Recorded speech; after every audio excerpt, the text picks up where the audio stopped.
आसेगाव देवी परिसरात मुसळधार पावसाने जनजीवन विस्कळीत झाले आहे.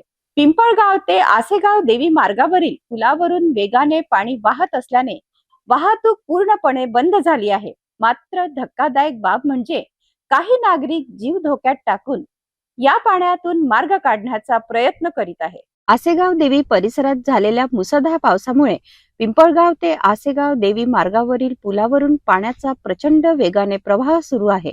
पुलाची उंची कमी असल्याने नदीचे पाणी थेट पुलावरून वाहत आहे.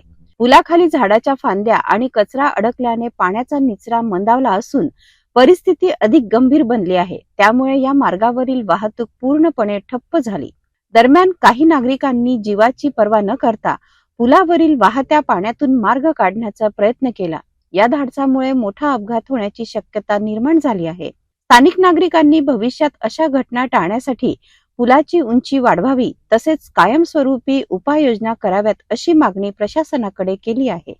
सध्या पुलावरून पाण्याचा प्रवाह सुरू असल्याने प्रशासनाने नागरिकांना धोका पत्करून पूल ओलांडण्याचा प्रयत्न करू नये असे आवाहन केले आहे. मात्र या मार्गावरील समस्या कायमची सोडवण्यासाठी प्रशासन नेमकी कोणती पावले उचलणार याकडे सर्वांचे आता लक्ष लागले आहे.